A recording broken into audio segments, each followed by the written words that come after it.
किसी सदिश फलन के अगर अवकलज करना है, लेकिन वो अवकलज आता घटकों के पदों में, कहने का मतलब कंपोनेंट की टर्म्स में कैसे करेंगे, तो उसके लिए देखिए, अगर हम किसी आर सदिश को, एकाकी सदिश क्या होते हैं, यूनिट वेक्टर क्या होते हैं आपके, आईजे की टर्म में आपने प्रदर्शित कर रखा है एक्स आई वाई जे जेड के, ठीक है, इसमें प्रदर्शित करते हैं। जहां आपके एक्स वाई जेड क्या है, एक्स वाई जेड टी के फलन, तो एक्स वाई जेड किसके फलन है, टी के फलन है। अब आपने क्या किया, टी में चेंज कितने का किया आपने, डेल्टा टी का चेंज, टी में परिवर्तन डेल्टा टी हुआ, उसके सापेक्ष आपके एक्स में परिवर्तन क्या हुआ है, डेल्टा एक्स परिवर्तन हुआ, वाई में चेंज डेल्टा वाई हुआ और जेड में चेंज डेल्टा जेड। तो जैसे आप टी अदिश चर के एक अल्प चेंज करेंगे और वो डेल्टा टी है और ये डेल्टा टी टेंस टू 0 है, बहुत अल्प एक चेंज किया आपने, तो उसके सापेक्ष इस टी पर निर्भर कौन कौन है, एक्स वाई जेड फलन है, इनमें परिवर्तन क्या होगा, ये भी नेग्लिजिबल होगा, ये भी टेंस टू क्या होगा, 0, ठीक है। तो यहां पे घटक क्या है, एक्स वाई जेड, और एक्स वाई जेड को हम क्या कहते हैं, अदिश घटक कह देते हैं, और अगर एक्स आई कैप वाई जे कैप जेड के कहता है तो ये सदिश घटक है। इनके पदों में अपने को अवकलज निकालना था, तो टी में परिवर्तन किया, टी में परिवर्तन हो रहा है तो delta x delta y delta z में भी नेग्लिजिबल चेंज हो रहा। अब ध्यान से देखिए, जब इनमें परिवर्तन किया टी में तो एक्स वाई जेड में चेंज हुआ, और एक्स वाई जेड में चेंज हुआ तो डेल्टा आर में भी क्या होगा, एक नेग्लिजिबल चेंज होगा, और वो डेल्टा आर है। तो अब ये फलन में परिवर्तन देखते क्या आता है, आर प्लस डेल्टा आर किसके बराबर होगा, आर में डेल्टा आर परिवर्तन है तो एक्स में डेल्टा एक्स परिवर्तन है, वाई में डेल्टा वाई परिवर्तन है, और जेड में डेल्टा जेड चेंज है, ठीक है। हाँ जी, आर प्लस डेल्टा, आई जे को अंदर ब्रैकेट के मल्टीप्लाई कर दें, एक्स आई जे वाई जे प्लस जेड के, तो पहले हमने ये टर्म्स इकट्ठी करी, उसके बाद में अल्प चेंज पर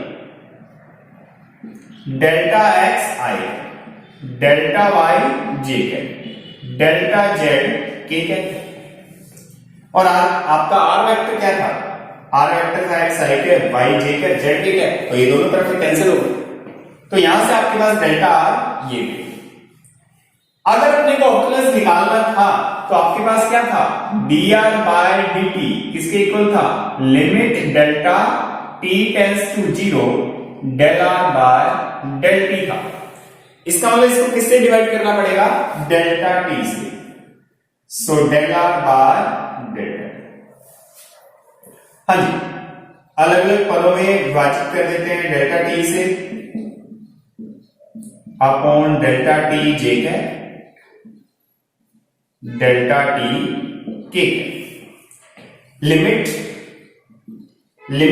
डेल्टा टी टेंस टू क्या आपके पास में 0 है, so delta R by delta T, यहां पे भी limit delta T tends to 0, so delta X by delta T I cap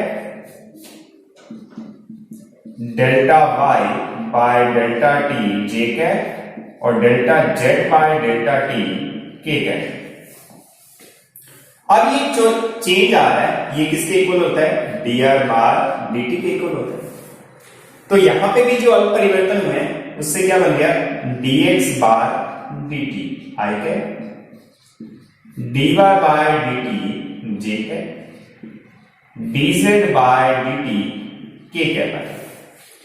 तो ये जो आपका आ रहा है ये फर्स्ट ऑर्डर यानी प्रथम कोटि का क्या मिल गया आपको, अवकलज मिल गया। अगर मुझे द्वितीय कोटि का अवकलज चाहिए, देखिए फर्स्ट ऑर्डर का जो अवकलज मिल रहा है तो यहां dr/dt है, तो यहां पे घटक क्या है, एक्स वाई जेड के, इनके भी प्रथम कोटि के क्या आ रहे हैं, अवकलज आ रहे हैं। लेकिन अगर हमारे पास में ये द्वितीय कोटि के अवकलज होते तो फिर कैसे निकालते, d2r/dt²। तो फिर घटकों का भी क्या हो जाएगा, द्वितीय कोटि का अवकलज हो जाएगा d2x/dt² i cap, d2y/dt² j cap और d2z/dt² k कैप। इसी क्रम में हम किसी भी कोटि के अवकलज को घटकों के पदों में क्या कर सकते हैं, निकाल सकते हैं। हम सदिशों के योग का अवकलज निकालना चाहते हैं तो फिर वो अवकलज कैसे निकले। देखिए, अगर अपने बात करें कि r जो फलन है वो सदिश क्वांटिटी से मिलकर बना है, a और b से, ठीक है। तो यहां पे आपका क्या है, r वेक्टर है, वो किससे है, a vector plus b vector से मिले। लेकिन ये a वेक्टर और b वेक्टर किसके फलन है, t के फलन है आपके पास। तो अब मुझे क्या करना है, यहां पे अवकलज निकालना। तो r में कितना चेंज हो रहा है, डेल r चेंज हो रहा है। तो पहले आपने क्या किया, t में परिवर्तन किया है, उसके सापेक्ष डेल्टा r में चेंज हो रहा है, r में डेल्टा r चेंज। तो अगर मैं r में डेल्टा r चेंज करूंगा तो a में डेल्टा a चेंज आएगा और b में डेल्टा b परिवर्तन आएगा, और ये भी कैसे होंगे, अल्प परिवर्तन होंगे। तो देखिए, यहां पे परिवर्तन की बात करें तो r प्लस डेल्टा किसके इक्वल होगा, a में चेंज डेल्टा a और b में चेंज डेल्टा b परिवर्तन होगा। सो यहां से r plus delta r, a और b को पहले a प्लस b और delta a plus delta b। तो r वेक्टर से ये कैंसिल हो रहा है क्योंकि दोनों इक्वल है। तो यहां से क्या आ गया, डेल r किसके इक्वल आ गया, यानी r में जो परिवर्तन हुआ है इन दोनों परिवर्तनों के योग के क्या है, बराबर है। इसको डेल्टा t से डिवाइड कर देते हैं, तो दोनों तरफ कर रहे हैं delta a by delta t, delta b by delta t। और फिर आपको सीमा लेनी है, लिमिट, ये जो चेंज हुआ है ये नेग्लिजिबल चेंज हुआ है, delta r by delta t is equal to, यहां पे भी लिमिट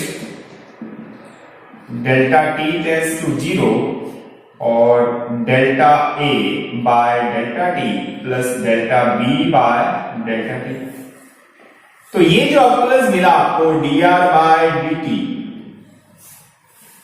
इन दोनों के dA बाय dt और dB बाय dt के योग के ही बराबर है। तो अगर आपका सदिश फलन दो सदिश फलनों के योग के बराबर है तो फिर उसका अवकलज भी कैसा होगा, उन्हीं फलनों के अवकलज के योग के बराबर होगा। तो अगर आप उस फलन का अवकलज निकालना चाहते हैं तो फिर अलग अलग उनके अवकलज कीजिए और फिर उनका क्या कर देते हैं, योग कर देते हैं, यही आपका क्या होगा, अवकलज।